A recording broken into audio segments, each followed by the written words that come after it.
నమస్కారం వి digital news కి స్వాగతం. ఈనాటి ముఖ్యాంశాలు.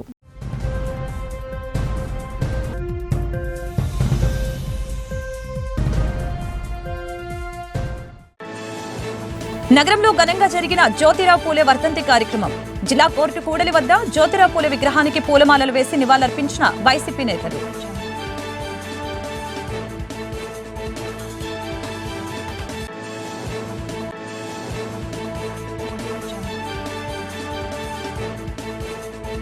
విశాఖ జిల్లా దువ్వాడలో విశాఖ పోలీసులకి భారీగా పట్టుపడిన డ్రై గంజాయి, ఆలివ్ ఆయిల్.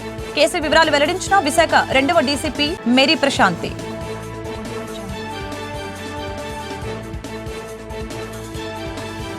పుణ్యగిరి ప్రభుత్వ కళాశాల విద్యార్థుల ఎస్సీ/ఎస్టీ వసతి గృహాన్ని ఆకస్మిక తనిఖీ చేసిన ఎమ్మెల్సీ రఘురాజు. అధికారులు హాస్టల్ నిర్వహణ లోపాలపై దృష్టి సారించాలని సూచన.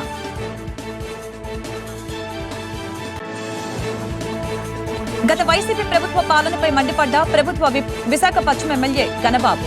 వేల కోట్ల రూపాయలు అప్పులు పెట్టి పాలనను నిర్లక్ష్యం చేశారని మండిపాటు. జ్యోతిరావు పూలే సమాజానికి చేసిన సేవలు అమోఘమని నగర మేయర్ గొలగాని హరివెంకటకుమారి, మాజీ మంత్రి గుడివాడ అమర్నాథ్ తెలిపారు. జిల్లా కోర్టు సమీపంలో గల జ్యోతిరావు పూలే విగ్రహం వద్ద వైఎస్సార్ కాంగ్రెస్ పార్టీ నేతలు వర్ధంతి కార్యక్రమాన్ని నిర్వహించారు. పూలే విగ్రహానికి నాయకులు పూలమాలలు వేసి నివాళులు అర్పించారు. ఈ సందర్భంగా గుడివాడ గొలగాని మాట్లాడుతూ బడుగు బలహీన వర్గాల అభ్యున్నతికి పూలే చేసిన సేవలను కొనియాడారు. ఆనాడు పూలే చేసిన కృషి ఫలితంగానే నేడు బడుగు వర్గాల వారు, మహిళలు ఎంతగానో అభివృద్ధి సాధించారని చెప్పారు. కార్యక్రమంలో మాజీ ఎమ్మెల్యేలు, కార్పొరేటర్లు, మాజీ కార్పొరేటర్లు, వార్డు అధ్యక్షులు, వైసీపీ రాష్ట్ర మహిళా విభాగం ఉపాధ్యక్షురాలు పేడాడ రమణకుమారి తదితరులు పాల్గొన్నారు. 134వ వర్ధంతి సందర్భంగా వారికి ఘనమైనటువంటి నివాళులు అర్పించేటువంటి దానికి పార్టీ నాయకత్వం అంతా కూడా ఈరోజు రావడం జరిగింది. వారు వెనుకబడినటువంటి తరగతుల వరకు, ముఖ్యంగా దేశవ్యాప్తంగా ఉన్నటువంటి బీసీలకు వారు చేసినటువంటి కార్యక్రమాలు ఎంతో స్ఫూర్తిగా అనేక మంది నాయకులకి, ఎంతోమంది దేశవ్యాప్తంగా ఉన్నటువంటి మహానాయకులకి అది స్ఫూర్తిగా నిలబడి బీసీలకి సమాజంలో సముచితమైనటువంటి స్థానం కల్పించేటువంటి దానికి వారు చూపించినటువంటి మార్గం, వారి ఆశయాలు, వాటికి అన్నిటికీ అనుగుణంగా గడిచినటువంటి 5 సంవత్సరాలు కూడా పార్టీ అధ్యక్షులు, ముఖ్యమంత్రిగా 5 సంవత్సరాలు పనిచేసినటువంటి సందర్భంలో బీసీలకు ఇచ్చినటువంటి గౌరవం కూడా ఏ రకంగా ఇచ్చారో, రాష్ట్రంలో అసలు ఎన్ని కులాలు, ఎన్ని బీసీ కులాలు ఉన్నాయి, ఈ కులాలు అసలు రాష్ట్రంలో ఈ కులాలకు సంబంధించినటువంటి ప్రజలు నివసిస్తూ ఉన్నారు అనేటువంటిది గుర్తించినటువంటి సందర్భాలు మీ అందరికీ తెలుసు. 56 బీసీ కార్పొరేషన్, దాదాపు 139 బీసీ కులాలకు సంబంధించి 56 బీసీ కార్పొరేషన్స్ని, వివిధ సామాజిక వర్గానికి సంబంధించినటువంటి బీసీ కార్పొరేషన్స్ని ఏర్పాటు చేసి వారికి తగినటువంటి గుర్తింపునిచ్చి వారికి అన్ని రకాలుగా కూడా అండగా నిలబడినటువంటి గడిచినటువంటి ప్రభుత్వం. మా ప్రభుత్వంలో చేసినటువంటి అనేక కార్యక్రమాలు, అది కాంట్రాక్ట్స్కి సంబంధించినటువంటి విషయంలో కానీ, లేదా దేవాలయాలకు సంబంధించినటువంటి కమిటీల విషయంలో కానీ, లేదా నామినేటెడ్ పదవుల్లో కానీ, లేదా ఎమ్మెల్సీలు ఎంపిక చేసేటువంటి క్రమంలో కానీ, లేదా గడిచినటువంటి సందర్భంలో మన జరిగినటువంటి ఎన్నికల్లో పార్లమెంట్ అభ్యర్థులుగా కానీ, లేదా శాసనసభ అభ్యర్థులుగా కానీ ఇచ్చినటువంటి గుర్తింపు గతంలో ఎవరు ఇవ్వలేదు, ఇక ముందు ఇచ్చేటువంటి పరిస్థితి కూడా ఉండదు. రీసెంట్గా 11 మంది రాజ్యసభ సభ్యులు ఉంటే గడిచినటువంటి ప్రభుత్వాల్లో ఎప్పుడు కూడా బీసీలకి, ఎస్సీలకి ఇచ్చినటువంటి ఆ సముచితమైనటువంటి స్థానం గతంలో ఏ ప్రభుత్వం కూడా, ఏ పార్టీ కూడా చేయలేదనేటువంటి విషయాన్ని కూడా తెలియజేస్తూ ఉన్నాం. ఇప్పుడు ఉన్నటువంటి ప్రభుత్వం తాలూకా పరిస్థితులు మనం చూస్తూ ఉన్నాం. పూర్తిగా ప్రజలకి ఏదైతే ఎన్నికల ముందు ఇచ్చినటువంటి మాట ఏంటి, గడిచినటువంటి 6 నెలలుగా జరుగుతున్నటువంటి పరిపాలన ఏంటి అనేటువంటిది ఒకసారి దయచేసి అందరూ గమనించాల్సిందిగా కోరుతూ ఉన్నాం. పేదవాడికి సంక్షేమాన్ని అందిస్తాం, రాష్ట్రంలో ప్రభుత్వానికి సంపద సృష్టిస్తాం, రాష్ట్రానికి సంపద సృష్టిస్తామని చెప్పినటువంటి ఇప్పుడున్నటువంటి ప్రభుత్వం ఏ రకంగా సంపద సృష్టిస్తుందో మీరు అందరూ కూడా చూశారు. ఎంతమందికి ఉద్యోగాలు ఇస్తామని చెప్పి ఎంతమందికి ఉద్యోగాలు తీసేస్తారో చూసాం. మంగళవారం వస్తే చాలు, మంగళవారం అంటే ఇది పాడేరు నుంచి విశాఖ మీదుగా తమిళనాడుకు తరలిస్తున్న గంజాయిని దువ్వాడ పోలీసులు స్వాధీనం చేసుకున్నారు. అగనంపూడి టోల్ ప్లాజా వద్ద కారులో తరలిస్తున్న సుమారు 5 లక్షల విలువ చేసే 135 కిలోల నిషేధిత డ్రై గంజాయితో పాటు ఆలివ్ ఆయిల్ ని పట్టుకొని స్టేషన్ కి తరలించారు. ఈ సందర్భంగా దువ్వాడ పోలీస్ స్టేషన్లో ఏర్పాటు చేసిన మీడియా సమావేశంలో కేసు వివరాలను జోన్ 2 డీసీపీ మేరీ ప్రశాంతి తెలిపారు. అల్లూరు జిల్లా నుంచి పొరుగు రాష్ట్రాలకి తరలిస్తున్న గంజాయిని ముందస్తు సమాచారంతో దువ్వాడ పోలీసులు పట్టుకోవడం జరిగింది. గంజాయితో పాటు రవాణాకి ఉపయోగించిన వాహనాన్ని సీజ్ చేయడం జరిగిందని తెలిపారు. గంజాయితో పట్టుబడ్డ 2 వ్యక్తుల్ని న్యాయమూర్తి ఎదుట హాజరుపరచడం జరుగుతుందని డీసీపీ పేర్కొన్నారు. గంజాయి రవాణాకు రాష్ట్ర ప్రభుత్వం అడ్డుకట్ట వేస్తుందని వెల్లడించారు. సమాచారం మేరకు అగరంపూడి టోల్ గేట్ సమీపంలో మన దువ్వాడ పోలీసులు వాహన తనిఖీలు చేపట్టారు. ఆ చెకింగ్ లో ఒక విశాఖపట్నం నుంచి అనకాపల్లి సైడ్ వెళ్తున్న ఒక వెహికల్ ని చెక్ చేయగా 2 ఉన్నారు. అందులో వాళ్ళని మనం అదుపులోకి తీసుకొని ప్రశ్నించిన మేరకు ఆ వెహికల్లో గంజాయి హ్యాష్ ఆయిల్ ఉన్నట్లు వాళ్ళు మనకు తెలియజెప్పారు. అదే మనం తనిఖీ చేసి నియర్లీ 2 కిలోల బరువు గల 67 బ్యాగ్స్ అంటే 135 కిలోల గంజాయి, అప్రాక్సిమేట్ 20 లక్షల విలువ గల గంజాయిని మనం స్వాధీనం చేసుకోవడం జరిగింది. ఆ 2 ముద్దాయిల్ని రిమాండ్కి పెట్టడం జరిగింది. వీళ్ళలో ఒకరు ముద్దాయి దుర్గారావని గన్నవరం కృష్ణా జిల్లాకు చెందినతను, ఇంకొకతను శివరామకృష్ణ ముస్లూరు మండలం ఏలూరు.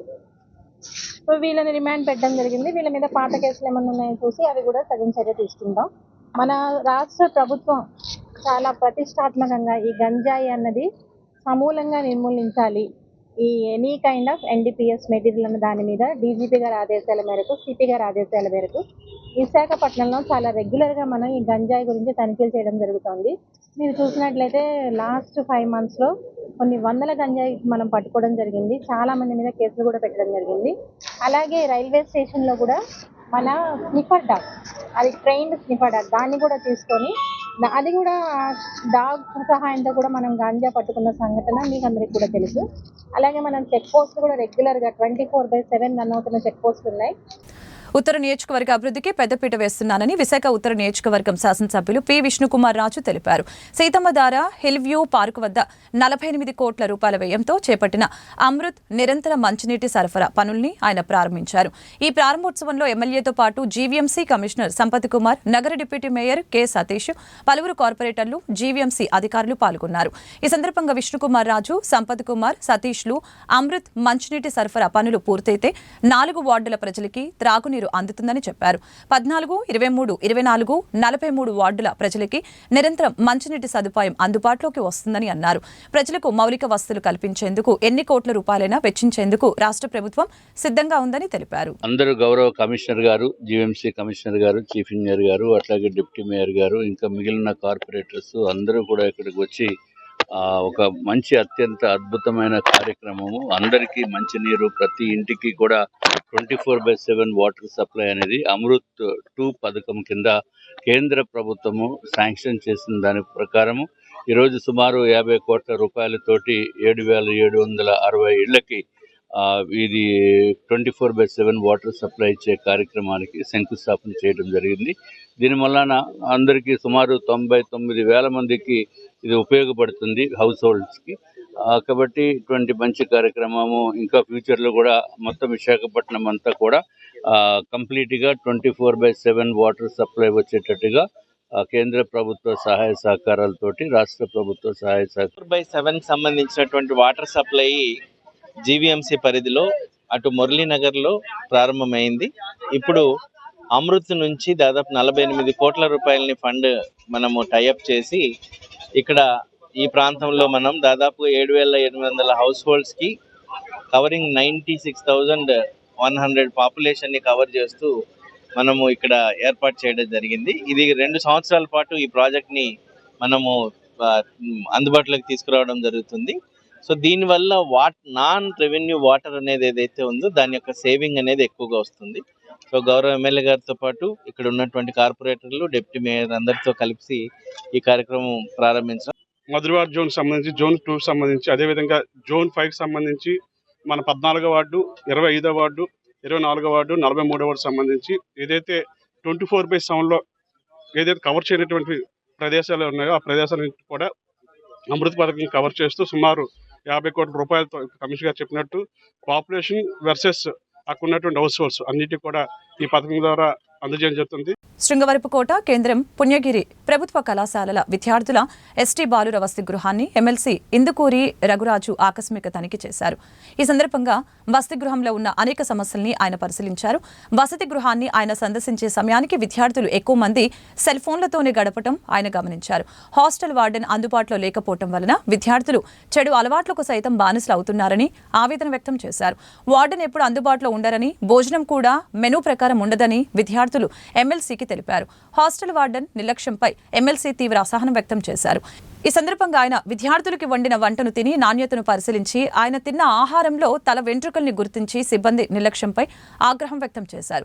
ఈ సందర్భంగా ఆయన విద్యార్థులతో ఇంటరాక్ట్ అయి భవిష్యత్తు ప్రణాళిక గురించి తగు సూచనలు చేసి హాస్టల్లో విద్యార్థుల పరిస్థితి దారుణంగా ఉందని, ప్రజా ప్రతినిధులు వసతి గృహాలని తరచూ తనిఖీ చేసి వారి సమస్యల్ని తెలుసుకొని పరిష్కరించడానికి కృషి చేయాలని చెప్పారు. అందుబాటులో ఉండని హాస్టల్ వార్డెన్పై జిల్లా కలెక్టర్ తగు విచారణ జరిపి చర్యలు తీసుకోవాలని ఈ సందర్భంగా ఆయన అన్నారు. విద్యార్థులు అతని ముందుంచిన అనేక సమస్యల్ని పరిష్కరించడానికి కృషి చేస్తానని రఘురాజు మీడియాకు తెలిపారు. కార్యక్రమంలో స్థానిక నాయకులు తదితరులు పాల్గొన్నారు. బాయ్స్ హాస్టల్కి మరి విజిట్కి రావడం జరిగింది. ఇక్కడ ఇంటర్మీడియట్ డిగ్రీ స్టూడెంట్స్ కూడా ఉంటారు. స్టూడెంట్స్ అడిగితే ఎన్రోల్మెంట్స్ నియర్లీ 400 మెంబర్స్ ఉన్నారని చెప్పారు. మరి ఎంతమంది ఉన్నారని స్టడీ అవర్స్ టైం ఏదైతే 6 to 7:30 టైం ఉందో ఆ టైంలో వస్తే 104 మంది మాత్రమే హాస్టల్లో ఉండడం జరిగింది. నేను వచ్చే టైంకి ఒక 15-20 మంది తప్పించి మిగిలిన వాళ్ళందరూ కూడా పుస్తకాలు తీసిన పరిస్థితి అయితే కనిపించలేదు. అందరూ సెల్ ఫోన్స్లోనే ఉన్నారు. ఎందుకంటే వాళ్ళని గైడ్ చేసి చూసి వాళ్ళకి బాధ్యత చెప్పే వాళ్ళు ఎవరో ఇక్కడ లేక, మరి వార్డెన్ గారు ఏమయ్యారంటే, వార్డెన్ గారు రావరండి, వారానికి వస్తారు, 2 సార్లు వస్తారు. చికెన్ పెట్టిన రోజు సండే అలాగే ట్యూస్డే చికెన్ పెడతారు, ఆ రోజే వస్తారని చెప్పడం జరిగింది. అందరూ కూడా మరి ఇక్కడ భోజనాలు అయ్యి బాగోవడం లేదని చెప్పడం, మరి నేను కిచెన్కి వెళ్ళాను, నేను కూడా భోజనం చేశాను. వంట ఆయన అయితే మాత్రం ఇచ్చిన సామాన్లు బాగానే వండుతున్నాడని నాకు అనిపించింది. ఎందుకంటే అతను చెప్పేది ఏంటంటే వంటకు సామాన్లు ఇస్తే కదండి మేము రుచికరంగా వండగలుగుతాం, లేకపోతే లేదని చెప్పడం. అలాగే వార్డెన్ గారు ఏ రోజు కూడా బాధ్యతగా పట్టించుకోలేదు. ఏమన్నంటే సీనియర్స్ చూసుకుంటారులేండి అని చెప్పడం జరుగుతుంది. అలాగే మెనూ ప్రకారం అయితే ఇక్కడ ఏది కూడా ఇవ్వడం లేదు. ఏదైతే మెనూలోనైతే వారానికి 6 రోజులు గుడ్డు ఉంది, ఫ్రూట్ ఉంది, ఇవన్నీ ఉన్నాయి. అవన్నీ ఎక్కడ కూడా ఇచ్చిన పరిస్థితి లేదు. ఇప్పుడు నేను వచ్చిన తర్వాత కూడా వార్డెన్కి ఒక మిత్రుడు ఇక్కడ మాట్లాడితే ఈరోజు బిర్యానీ పెట్టామని ఆవిడ చెప్తా ఉన్నారు. కాకపోతే ఇక్కడ ఏం పెట్టారంటే రైసును దొండకాయ కర్రీ అని చెప్పడం జరిగింది. ఎందుకంటే ఆ రెస్పాన్సిబిలిటీ లేదు.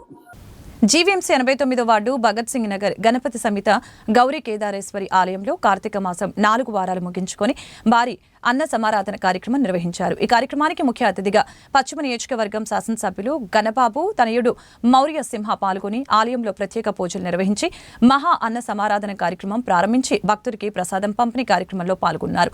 కమిటీ సభ్యులు మాట్లాడుతూ ఈ గౌరీ సమేత కేదారేశ్వరి పరమేశ్వరుడు ఇక్కడ వేచి మొదటి సంవత్సరం కావడంతో గ్రామ ప్రజలందరికీ అన్న సమారాధన కార్యక్రమం భారీగా ఏర్పాట్లు చేసినట్లు తెలియజేశారు.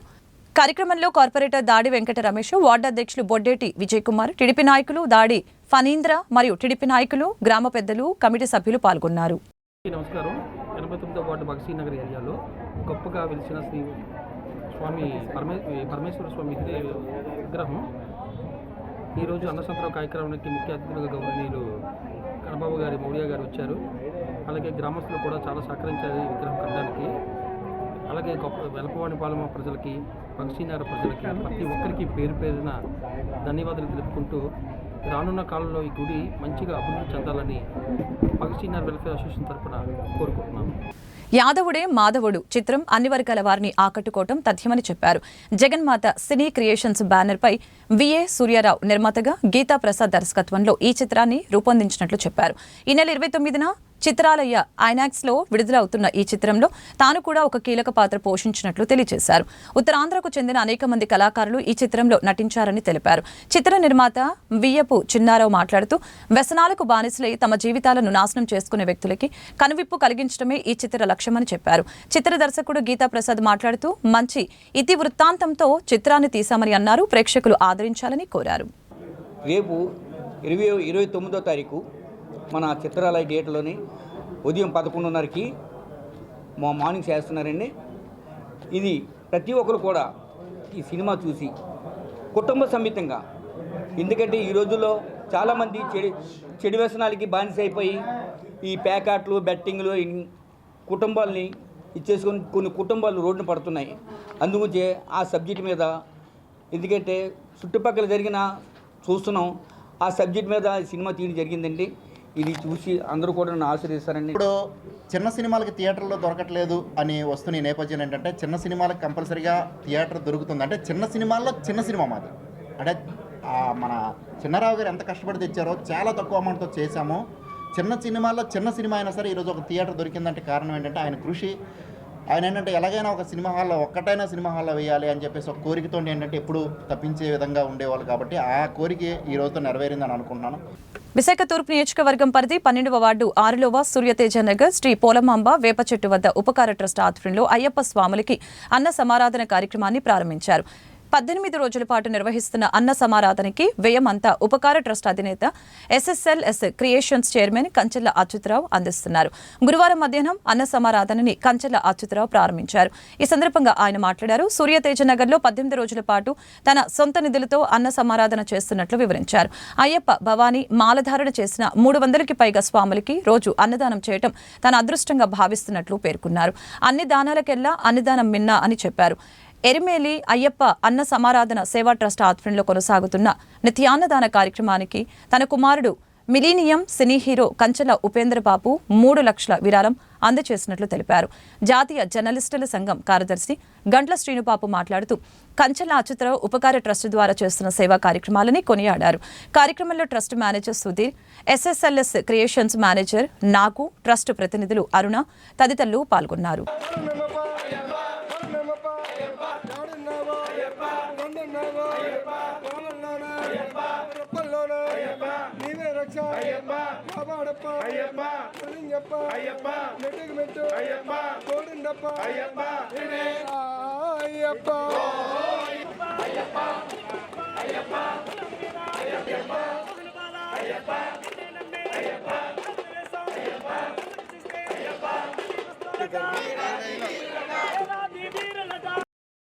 భిక్ష కేంద్రాన్ని ప్రారంభించడం జరిగింది. మరి అయ్యప్ప స్వాములు భవానీ భక్తులు కూడా ఈ యొక్క పీఠంలో వాళ్ళు రోజు మధ్యాహ్నం భిక్ష అనేది చేయడానికి వీలుగా ఉండేటట్టు అన్ని ఏర్పాట్లు చేయడం జరిగింది. మరి అన్ని చోట్ల కూడా రేపటి నుంచి చాలా చోట్ల ఈ యొక్క మేము పెట్టిన చాలా పీఠాలు కూడాను రేపటితో క్లోజ్ అవుతున్నాయి. మరి ఇంకా స్వాములు ఇబ్బంది పడకూడదనే ఉద్దేశంతో ఈ రోజు నుంచి రేపు 15వ తేదీ వరకు ఈ యొక్క పోలమాంబ టెంపుల్ దగ్గర ఈ పీఠాన్ని మేము కంటిన్యూ చేయదలిచాము. మరి స్వాములందరూ వాళ్ళు ఎటువంటి ఇబ్బందులు పడకూడదనే ఉద్దేశంతోనే ఈ నిర్ణయం తీసుకోవడం జరిగింది. కాబట్టి అయ్యప్ప స్వాములు, భవానీలు, మిగతా ఏ మాల్లో ఉన్న ప్రతి ఒక్క స్వామి కూడా వచ్చి పరిపుష్టిగా వాళ్ళు భోజనం చేసి వాళ్ళ దీక్షని పరిపూర్ణంగా నిర్వర్తించాలని మనసావాచ కోరుకుంటూ సెలవు తీసుకుంటాం. గత వైసీపీ ప్రభుత్వంపై ప్రభుత్వ విప్ విశాఖ పశ్చిమ ఎమ్మెల్యే గణబాబు ఫైర్ అయ్యారు. ఈ సందర్భంగా గోపాలపట్నంలో ఆయన మీడియాతో మాట్లాడారు. కోట్లలో అనేక రకాల బకాయిలు పెట్టి గత వైసీపీ ప్రభుత్వం నిర్లక్ష్యం చేసిందని చెప్పారు. ఆంధ్రప్రదేశ్ వైపు దేశం చూసేలా ముఖ్యమంత్రి చంద్రబాబు అడుగులు వేస్తున్నారు. 150 రోజుల పాలనలో అనేక అభివృద్ధి కార్యక్రమాలు కూటమి ప్రభుత్వం చేసిందని, విశాఖలో రైల్వే జోన్కి స్థలం కేటాయించడం జరిగిందని గుర్తు చేశారు. పంచాయతీల అభివృద్ధికి ఉప ముఖ్యమంత్రి పవన్ కళ్యాణ్ నిధులు కేటాయించారని, రంగులు వేయటం కాదు మౌలిక వసతులు కల్పించడం తమ ప్రభుత్వ లక్ష్యమని చెప్పారు. ఒకవైపు సూపర్ 6 పథకాలు చెప్పిన దానికంటే ముందే అమలు చేస్తూ విశాఖ నగరాన్ని అనేక రంగాలుగా అభివృద్ధికి చేయడానికి ప్రణాళికలు సిద్ధం చేస్తున్నామని పేర్కొన్నారు. విశాఖను స్పోర్ట్స్ హబ్గా కూటమి ప్రభుత్వం తీర్చిదిద్దుతుందని వెల్లడించారు. స్థాయిలో చేసేటువంటి అభివృద్ధి అంటే మన జీవన విధానాలు పెరగాలి, మారాలి. అభివృద్ధి అంటే మన ఆదాయాలు పెరగాలి, మన ఖర్చులు తగ్గాలి అనేటువంటి ఒక ప్రధాన అజెండాగా ఈరోజు ఎన్డీఏ గవర్నమెంట్లో మన రాష్ట్రంలో మనం ఉండేటువంటి పాలన మనం చూస్తున్నాం. ఒక అమరావతికి కానీ, నిలిచిపోయినటువంటి పోలవరం ప్రాజెక్టు కానీ వేల కోట్ల నిధులు సమీకరించుకున్నాం. సంక్షేమం కూడా పెన్షన్ పెంపు లాంటి అంశాలు ఆర్థికంగా ఇబ్బందులు ఉన్నప్పటికీ కూడా 5 ఏళ్ళు కొనసాగించేటువంటి గత ప్రభుత్వం చేసినటువంటి పరిస్థితి కాకుండా ఏకకాలంలో ఒకేసారి 1000 రూపాయలు పెంచి పెన్షన్ ఇవ్వటమే కాదు, దీపం పథకం కూడా అమలుకి మనం చర్యలు తీసుకోవడం జరిగింది. ఏజెన్సీ ప్రాంతంలో గంజాయి కొనుగోలు చేసి అక్రమ రవాణా చేస్తున్న 4 నిందితుల్ని గోపాలపట్నం పోలీసులు అరెస్టు చేసి రిమాండ్కు తరలించారు. ఈ సందర్భంగా గోపాలపట్నం పోలీస్ స్టేషన్లో ఏర్పాటు చేసిన స్థానికుల విలేకరుల సమావేశంలో west sub division ACP Annapu Narasimhamurthy వివరాలు వెల్లడించారు. ఉత్తర సింహాచలం రైల్వే క్వార్టర్స్ వద్ద 4 వ్యక్తులు విశాఖ ఏజెన్సీ ప్రాంతంలో గంజాయి కొనుగోలు చేసి కేరళ రాష్ట్రానికి తరలించేందుకు సిద్ధమవుతూ ఉండగా పక్కా సమాచారంతో గోపాలపట్నం స్టేషన్ సీఐ సురేష్ ఆధ్వర్యంలో ఎస్ఐలు అప్పలనాయుడు, రామకృష్ణలు నిందితులను అదుపులోకి తీసుకున్నట్లు తెలిపారు. వారి వద్ద నుంచి 20 కేజీల గంజాయి, 4 సెల్ ఫోన్లు స్వాధీనం చేసుకున్నట్లు తెలిపారు. వీరిలో 3 కేరళ రాష్ట్రానికి చెందిన కేసీ శ్రీజిత్, ఎంఏ పప్పాచన్, అజిల్ జోయ్ కాగా విశాఖ వెంకటేశ్వర థియేటర్ ప్రాంతానికి చెందిన వల్లంగి ఆదర్స్గా గుర్తించినట్లు తెలిపారు. ఎన్డీపీఎస్ యాక్ట్ ప్రకారం కేసు నమోదు చేసి దర్యాప్తు చేస్తున్నామని తెలిపారు. శ్రీజిత్ అనే 36 ఇయర్స్ ఇతను కల్లింగల్ హౌస్, కన్నంబత్తూరు, దోరవా village, Chengalur post, Thrissur district. మన త్రిశూర్ అంటే తెలిసిపోతుంది. అలాగే పప్పచ్చన్ ఎంఏ, ఈయన కూడా త్రిశూర్ డిస్ట్రిక్ట్ కేరళ. అలాగే అజిల్ జాయ్, ఈయన కూడా కన్నూరు డిస్ట్రిక్ట్. ఇలా 3 అక్కడి నుంచి వచ్చారు. అక్కడి నుంచి వచ్చిన వాళ్ళకి తెలియదు కదా, కాబట్టి వాళ్ళకి ఇక్కడ లోకల్గా ఉండాలి ఏర్పాటు చేయడానికి అంటున్నాం. ఆ లోకల్గా ఉండే మనిషి వల్లంగి ఆదర్శ్, ఈయన మన ఇక్కడే విశాఖపట్నం సిటీలో ఉంటాడు. ఈయన పాత టెక్కల నుంచి ఇక్కడ వచ్చి విశాఖపట్నంలో ఉంటున్నాడు. వీళ్ళందరికీ లింక్ ఇక్కడ ఈ గంజాయి ఇక్కడ వైజాగ్ ఏజెన్సీ నుంచి వెళ్ళడానికి ఈయన సూత్రధారి. కాబట్టి వీళ్ళందరి మీద ఎన్డీపీఎస్ యాక్ట్తో పాటు వీళ్ళందరి మీద రౌడీ షీట్లు ఓపెన్ చేయడం జరుగుతుంది. వీళ్ళ మీద కంటిన్యూస్ నిఘా ఏర్పాటు చేయడం జరుగుతుంది. వీళ్ళ తాలూకా డిజిటల్ ట్రాన్సాక్షన్స్ వెరిఫై చేయడం అవుతుంది. వీళ్ళ తాలూకా ఫైనాన్షియల్ ట్రాన్సాక్షన్స్ వెరిఫై చేయడం జరుగుతుంది. వీళ్ళ తాలూకా బంధువుల వ్యవహారాలు వెరిఫై చేయడం జరుగుతుంది. వీళ్ళ తాలూకా ఆస్తులు జప్తు చేయడం జరుగుతుంది. ఇవన్నీ ఉంటాయి. ఇన్ని కార్యక్రమాలు, ఇన్ని నష్టాలు ఉంటుండగా ఈ గంజాయి ట్రాన్స్పోర్ట్ చేయడం, జైలుకి పోవడం, ఇది ఏమి పద్ధతి? కాబట్టి ఇటువంటి ఎవరైనా మమ్మల్ని ప్రభావితం చేయదలుచుకున్న ప్రభావితం కావద్దని కూడా మేము మనవి చేస్తున్నాం. కొంతమంది ట్రాన్స్పోర్టర్స్కి అనామకులు వాడుకుంటున్నారు. మొన్న కూడా ఒక అమ్మాయి వికలాంగురాలు 2 నెలల గర్భిణి పెందుర్తి పోలీస్ స్టేషన్లో పట్టుకోవడం జరిగింది. గాంజా 4 కేజీలు గాంజా. ఆమెను అరెస్ట్ చేశాం. ఆమె ట్రాన్స్పోర్టేషన్ అరకు నుంచి వైజాగ్ ఇచ్చేయమన్నారు. బస్సు దగ్గరికి ఒకటి వస్తారన్నారు. బస్సు దగ్గరికి ఎవరు రాలేదు. మధ్యలో మాకు దొరికిపోయింది. ఆవిడ జీవితం ఖతమైపోయింది. ఇంకొక ఆయన ట్రిపుల్ ఐటీ చదువుతున్నాడు అరకులో. 5,000 రూపాయలు వైజాగ్ ప్యాకెట్ తీసుకుని వెళ్ళి 5,000 ఇస్తామంటే ఆయన వచ్చాడు టెంప్ట్ అయ్యి. వచ్చే నెల 15వ తేదీ వరకు barbecue nation the great grill loot festival నిర్వహిస్తున్నామని సంస్థ hospitality AP head Naresh Naidu తెలియజేశారు. ఈ ఫెస్టివల్లో నోరూరించే సీ ఫుడ్ ప్రత్యేకంగా ఉంటుందని చెప్పారు. ఈ ఫెస్టివల్కి ప్రజల వద్ద నుంచి విశేష స్పందన లభిస్తుందని చెప్పారు. నగరంలో జరిగిన మీడియా సమావేశంలో సురేష్ నాయుడు మాట్లాడారు. ఈ ఫుడ్ ఫెస్టివల్ ద్వారా అతిథులకి వినూత్నమైన డైనింగ్ అనుభవాన్ని అందిస్తున్నట్లు తెలిపారు. సీ ఫుడ్స్ ని తమ అతిథులకి వినూత్న రుచులతో అందిస్తామని తెలియజేశారు. తక్కువ మసాలాల వినియోగించి రొయ్యలు, చేపలు, ఆక్టోపస్, స్క్విడ్ వంటి సముద్రపు రుచులతో చక్కని బిర్యానీ అందిస్తామని అన్నారు. శాకాహారులకి కూడా మర్చిపోలేని మధురానుభూతుల్ని అందించే రకరకాల కూరగాయల రుచుల్ని ఆస్వాదించవచ్చని అన్నారు. ఫస్ట్ ఆఫ్ ఆల్ అందరికీ నమస్తే. ఇక్కడికి వచ్చిన మీడియా వాళ్ళందరికీ బార్బిక్యూ నేషన్ తరపు నుంచి నమస్తే. సో మేము ఇప్పుడు మీకు సీ ఫుడ్ ఫెస్టివల్ ఇంట్రడ్యూస్ చేస్తున్నాము. సో మీరు ఇక్కడ చూస్తున్న అన్ని variety items almost 30 variety add on items మనము ఇప్పుడు మన మెనూలో యాడ్ చేసాము.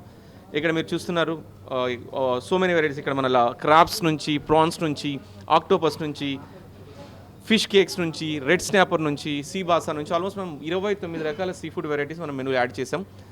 టోటల్ ఐటమ్స్ వచ్చేసి 91 రకం, from starter to till dessert.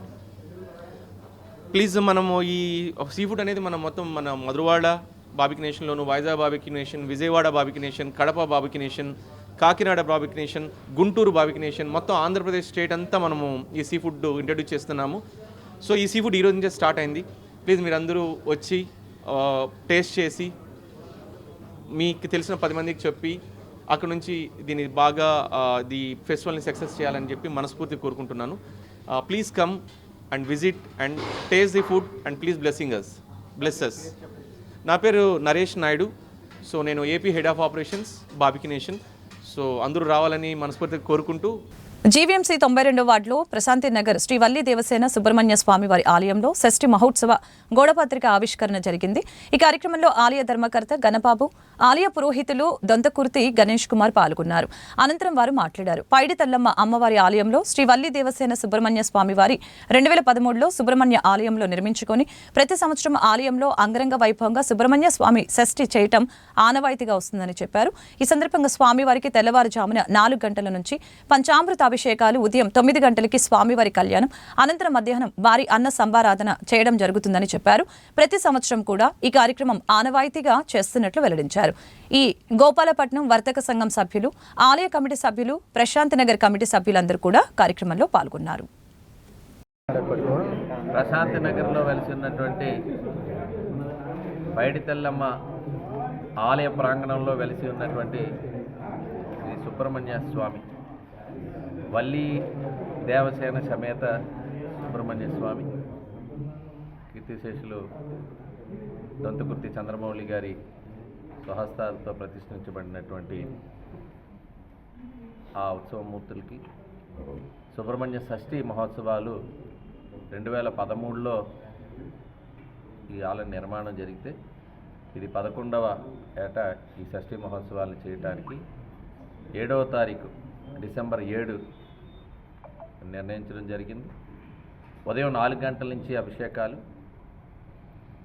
9 గంటలకి కళ్యాణం వేడుకలు, మధ్యాహ్నం అన్నదానం, సాయంత్రం స్వామివారి తిరువిధి అంటే ఊరేగింపు గోపాలపట్నం పరిసర ప్రాంతాల్లో చేయటం అనేటువంటిది ప్రతి ఏడాదిలాగే ఈ 7వ తారీఖు జరుగుతుంది. కాబట్టి ప్రజలందరూ కూడా ఆలయ కమిటీతో పాటు మీరు అందరూ కూడా పాల్గొవాలని చెప్పి ప్రతి ఒక్కరిని కూడా కోరుకుంటూ, కళ్యాణంలో పాల్గొనదలిచిన వారు దొంతకుర్తి గణేష్ శర్మ గారి ఆధ్వర్యంలో కళ్యాణాలు జరుగుతాయి. కాబట్టి విశిష్టత ఉంది. కావున సుబ్రహ్మణ్య స్వామి షష్ఠిన ఆయన స్మరించుకున్న, ఆయన యొక్క కళ్యాణంలో పాల్గొన్న, ఆయన యొక్క దర్శనం చేసుకున్న ఎంతో విశేషమైన మార్పులు జరుగుతాయి జీవితంలో. కావున భక్తులందరూ దీన్ని గుర్తించి కాలసర్పం దోషం ఉన్నవాళ్ళు, వివాహం కావాల్సిన వాళ్ళు, సంతానం కావాల్సిన వాళ్ళు వీళ్ళందరూ కూడా స్వామివారి కళ్యాణంలో పాల్గొని స్వామివారి ఆశీస్సులు పొందగలరు. కళ్యాణం తేదీ 7/12/2024 ఉదయం 8:30, 9 గంటల మధ్యలో ప్రారంభం జరుగుతుంది. ఎవరైనా కళ్యాణంలో పాల్గొనాల్సిన భక్తులందరూ మమ్మల్ని సంప్రదించవలసిన. వార్తలు ముగించే ముందు ముఖ్యాంశాలు మరొకసారి.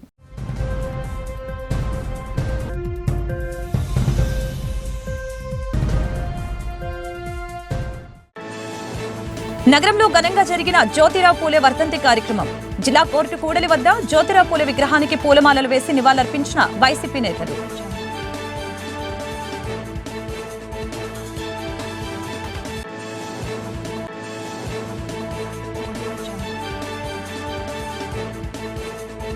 విశాఖ జిల్లా దువ్వాడలో విశాఖ పోలీసులకి భారీగా పట్టుపడిన డ్రై గంజాయి, ఆలివ్ ఆయిల్. కేసు వివరాలు వెల్లడించిన విశాఖ 2వ డీసీపీ మేరీ ప్రశాంతి.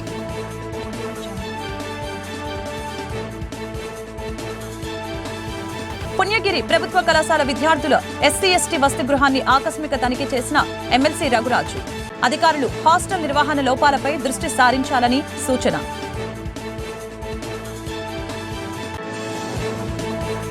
గత వైసీపీ ప్రభుత్వ పాలనపై మండిపడ్డ ప్రభుత్వ విశాఖ పశ్చిమ ఎమ్మెల్యే గణబాబు. వేల కోట్ల రూపాయలు అప్పులు పెట్టి పాలనను నిర్లక్ష్యం చేశారని మండిపాటు. ఈ వార్తలు ఇంతటితో సమాప్తం. మరొక బులెటిన్లో మళ్ళీ కలుద్దాం. నమస్కారం.